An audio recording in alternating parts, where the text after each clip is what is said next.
আসসালামু আলাইকুম। আজকে আমি সিমের বিচি দিয়ে সরপুঁটি মাছ ভুনা করব, কিন্তু মাছটা ভাজবো না, আমি আর কি কষাই নেব। এই যে আমি পেঁয়াজটা লাল লাল করে নিছি, এবার আমি তেজপাতা দিয়ে দিলাম। এই যে আদা রসুনের পেস্ট দিয়ে দিলাম 2 চামচ।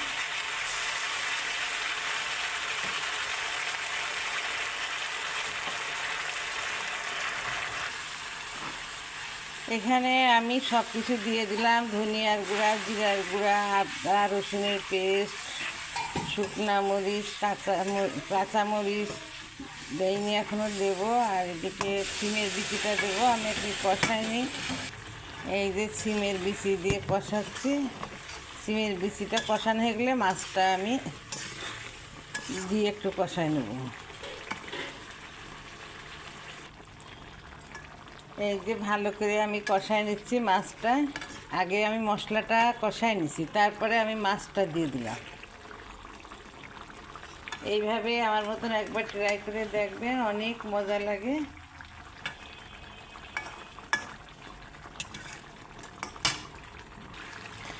উপর দিয়ে আমি জিরার গুঁড়ো ছিটাই দিচ্ছি। আমি আজকে ধনের পাতা দেব না, আমি আজকে লেবুর পাতা দিয়ে মাছটা ভুনা করছি।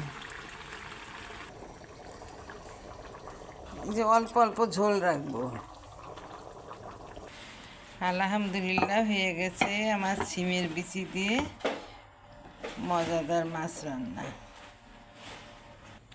আলহামদুলিল্লাহ হয়ে গেছে। এবার আমি জিরার গুঁড়ো দিয়ে দিচ্ছি। আর এই যে লেবুর পাতা আমি গামলা, এই মাছের নিচেও কিন্তু আছে, নিচে বিছাই দিয়েছিলাম, আবার উপরেও রাখছি। এটা ফ্লেভারটা অনেক মজার হয়। আপনারা এতক্ষণ আমার সঙ্গে থাকার জন্য ধন্যবাদ আপনাদের। আল্লাহ হাফেজ। দুপুরে আজকে যে লেবুর পাতা দিয়ে মজাদার আর সিমের বিচি দিয়ে মজাদার সরপুঁটি মাছ ভুনা।